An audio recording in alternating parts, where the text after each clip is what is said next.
आज हम बात कर रहे हैं क्लास 11 के पॉलिटिकल साइंस भारतीय संविधान में अधिकार चैप्टर 2। सबसे पहले हम बात करते हैं कि अधिकार क्या हो। तो अधिकार जो है किसी भी व्यक्ति का संविधान द्वारा प्रदत्त दावा होता है जो उसे संविधान देता है या समाज के द्वारा दिया गया कोई ऐसा दावा जो वो कार्य करने के हेतु मतलब एलिजिबल होता है, यानी वो उस काम को कर सकता है।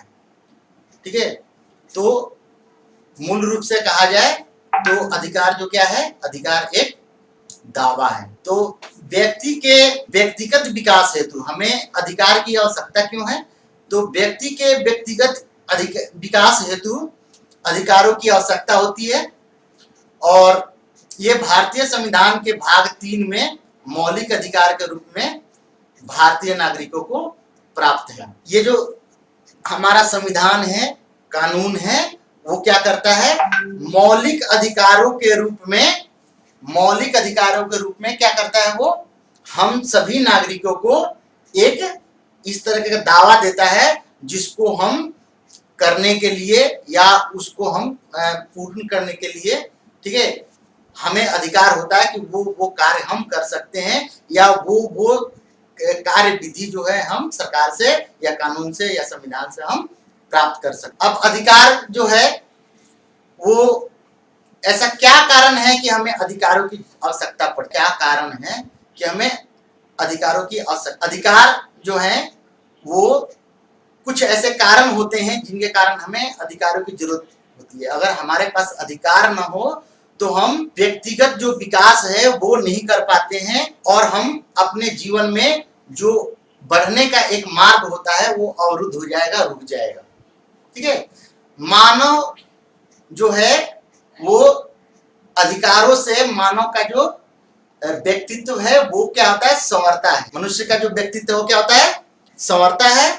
और लोकतंत्र के लिए नागरिक स्वतंत्रता, जो नागरिक स्वतंत्रताएं हैं वो बहुत ही अनिवार्य है, क्योंकि कोई भी राज्य मनमानी ढंग से नागरिक अधिकारों का दमन नहीं कर सकता और लोकतंत्र में जनता जो होती है वो सर्वोपरि होती है। तो जनता को सर्वोपरि बनाए रखने के लिए जनता को कुछ अधिकार दिए गए हैं जिसका हमारे संविधान के भाग 3 में मौलिक अधिकारों के रूप में प्राप्त है। उसके साथ साथ अधिकार जो है हमें समाज से भी मिलता है। समाज में भी हमें बहुत सारे अधिकार मिलते हैं। माँ बाप से अधिकार मिलते हैं, विद्यालय में जाओ तो शिक्षक के से हमें कुछ अधिकार मिलते हैं। तो इस तरीके से हमें बहुत सारे अधिकार जो मिले हुए हैं। उसके बाद अधिकार शासन की मनमानी शक्तियों और कार्यों पर का काम करती हैं। शासन की जो मनमानी शक्तियां हैं, सरकार जो है अपने मनमानी ढंग से किसी भी जनता पर या वो अपना जो कार्य है वो मनमाने ढंग से नहीं कर सकती। इसका भी रोकने का अधिकार जनता को होता है कि जनता उनके विरुद्ध कार्य कर सके। ऐसा अगर कोई मनमानी शक्तियां काम कर रही हैं, संविधान असंवैधानिक जो कार्य है उन पर अंकुश लगाया जा सके। गरीबी और उत्पीड़न से राहत पाने के लिए हमारे संविधान में बहुत से अधिकार दिए गए हैं। इन नागरिक अधिकारों की रक्षा कौन करता है? सर्वोच्च न्यायालय करता है। उसके बाद हम बात करते हैं अधिकारों की घोषणा पत्र क्या होता है। तो संविधान द्वारा प्रदत्त का अर्थ होता है दिया गया, संविधान द्वारा दिया गया। और संरक्षित अधिकारों की सूची, ठीक है ना, संरक्षित अधिकारों की सूची संविधान द्वारा दिया गया और संरक्षित अधिकारों की जो सूची होती है, सूची को अधिकारों का घोषणा पत्र कहते हैं। यानी कि संविधान द्वारा अधिकारों की वह सूची जो संरक्षित हो और संविधान द्वारा दिया गया हो उसे हम अधिकारों की घोषणा पत्र कहते हैं, जिसकी मांग 1928 में नेहरू जी ने उठाया था। इसके बाद नागरिक स्वतंत्रता की प्राप्ति। नागरिक स्वतंत्रता प्राप्त करने के लिए जनता को निरंकुश राजाओं के विरुद्ध घोर संघर्ष करना पड़ा था। आज हम देखते हैं कि फ्रांस में जो क्रांति हुई थी, रूस में जो क्रांति हुई थी, फ्रांस की क्रांति और रूस की क्रांति में जो निरंकुश राजा थे, वहां के शासन व्यवस्था जो था उनके विरुद्ध जनता ने कितनी बड़े संघर्ष करने के बाद जाकर के उनको स्वतंत्रता की प्राप्ति। वे लोग मूल रूप से जो थे वो स्वतंत्र नहीं थे। समझ रहे ना, मूल रूप से वो स्वतंत्र नहीं थे, लेकिन जब वो इन निरंकुश राजाओं के विरुद्ध स्वतंत्रता के लिए, नागरिक स्वतंत्रता के लिए जब उन्होंने घोर संघर्ष किया, तब जाकर के उनको नागरिक स्वतंत्रता प्राप्त हुई थी। ये स्वतंत्रताएं जो थी वो मनमाने ढंग से गिरफ्तारी पर रोक था, भाषण की स्वतंत्रता था एवं धार्मिक स्वतंत्रता आदि जो था इसमें शामिल था। शुरू में इन्हें नागरिक स्वतंत्रता कहा जाता था। तो नागरिक स्वतंत्रता में क्या क्या शामिल है?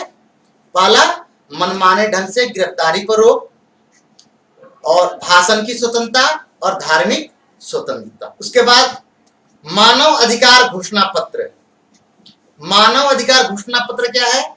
तो 1789 में फ्रांस की क्रांति के पश्चात, जो फ्रांस की क्रांति हुई थी, उस फ्रांस की क्रांति के पश्चात फ्रांस की राष्ट्रीय विधानसभा ने एक सुप्रसिद्ध मानव अधिकार घोषणा पत्र जारी किया था, और इसमें यह घोषणा की गई थी कि सारे मनुष्य समान पैदा होंगे, अतः उनके अधिकार जो है वो समान होने चाहिए। सारे जो मनुष्य हैं, मनुष्य जाति है, वो एक समान पैदा होती हैं, इसी आधार पर उनके अधिकार भी समान होने चाहिए।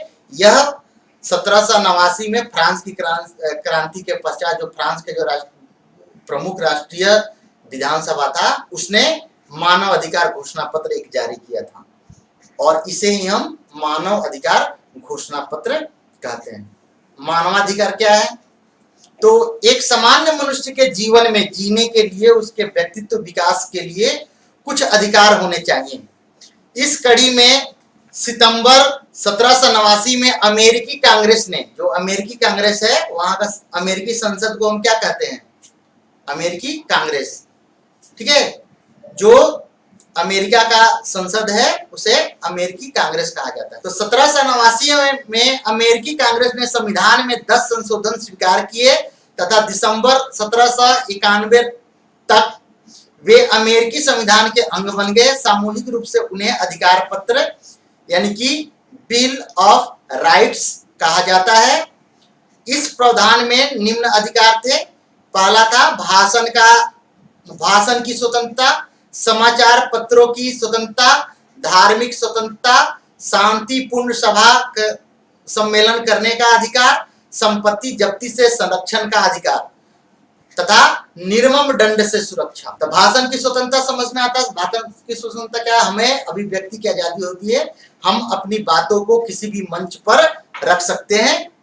समाचार पत्रों की स्वतंत्रता, जो समाचार पत्र हैं वो अपनी स्वतंत्र रूप से पत्रकारिता कर सके, अपनी जो उनकी रिपोर्टिंग है उन रिपोर्टिंग को वो रख सके। धार्मिक स्वतंत्रता यानी कोई भी व्यक्ति धार्मिक रूप से स्वतंत्र होना चाहिए और वो अपनी किसी भी उपासना पद्धति को क्या कर सकता है? चुन सकता है। शांतिपूर्ण सभा सम्मेलन करने का अधिकार और संपत्ति की जो जब्ती है उससे संरक्षण का अधिकार, यानी कि जो संपत्ति है उसको अगर कोई जब्त करता है तो उससे हमें सुरक्षा मिले उसका अधिकार। और निर्मम दंड का अधिकार। निर्मम दंड का होता है, मम मतलब होता है प्यारा, निर्मम मतलब जो प्यारा नहीं हो, जो डरावना दंड हो। जैसे किसी का नाक काट लिया, किसी का कान काट लिया, ठीक है, किसी को प्रताड़ित करके बहुत बुरी तरीके से पीटा गया, ठीक है, या किसी को जानवरों के सामने जिंदा डाल दिया गया खाने के लिए। इस तरह के जो दंड होते हैं वो निर्मम दंड होते हैं। या किसी को अमानवीय तरीके से अगर किसी को दंड दिया जाता है तो उसको निर्मम दंड कहा जाएगा। इतना बस समझ में गया। उसके बाद लोकहित मुकदमा। भारत में गरीबी से ग्रस्त और उत्पीड़न से राहत पाने के लिए कोई साधन नहीं है। भारत में गरीबी से ग्रस्त और उत्पीड़न का अर्थ क्या होता है? उत्पीड़न का अर्थ होता है, पीड़न मतलब सताना, उत्पीड़न मतलब दूसरों को, यानी कि जब हम दूसरों को सताते हैं, तंग करते हैं, ठीक है, परेशान करते हैं तो उसे हम उत्पीड़न कहते हैं। तो भारत में गरीबी से ग्रस्त और उत्पीड़न से राहत पाने के लिए कोई साधन नहीं है। कई बार सरेआम असंवैधानिक तरीके से लोगों के साथ अन्याय होता है। असंवैधानिक तरीके से का अर्थ है कि जो कानून में दंड नहीं है, कानून जो है कानून के हिसाब उस मतलब उसे दंड नहीं बनता है कोई, लेकिन फिर भी जो सरकारी तंत्र हैं वो क्या करते हैं? लोगों को प्रताड़ित करते हैं, उत्पीड़ित करते हैं, दंड दे देते हैं। और अन्यायपूर्ण तरीके से जो कानून में नहीं है, जैसे मान लो किसी को हम थाने में किसी को मार नहीं सकते, पुलिस वाले कोई भी थाने में किसी को पीट नहीं सकते, मार नहीं सकते, लेकिन कई बार ले जा करके थाने में खूब कुटैया करते हैं, खूब उनकी पिटाई करते हैं। नियम यह है कि कानून हमें यह देता है कि 24 घंटे के अंदर मतलब उस व्यक्ति को हमें अदालत में पेश करना होता है जिसको गिरफ्तार किया गया है, लेकिन कई बार क्या 2-2 दिन 3 दिन तक वो थाने में ही बंद करके रख देते हैं। तो इस तरह के जो कृत्य है उसको हम असंवैधानिक तरीका बोलेंगे, जो कानून में नहीं है। कानून से आगे बढ़ करके भी कई बार उनके साथ बुरा व्यवहार किया जाता है लोगों के साथ, और इस तरह के सरेआम असंवैधानिक तरीका इसको कहा जाता है। वहां कानून भी कुछ नहीं कर पाता है। इस प्रकार जनहित के लिए अदालत में किए गए मुकदमों को जनहित मुकदमा यानी PIL कहा जाता है। लोकहित मुकदमा तुमने सुना होगा कि सुप्रीम कोर्ट में इस विषय पर एक PIL डाला गया, जनहित मुकदमा, यानी कि वह जहां पर अन्याय हो रहा है, असंवैधानिक तरीके से कोई सरकार या कोई तंत्र काम कर रहा है, उसके विरुद्ध अदालत में उसको रोकथाम के लिए, बचाव के लिए जो मुकदमा दायर किया जाता है उसे PIL यानी कि जनहित मुकदमा कहा जाता है।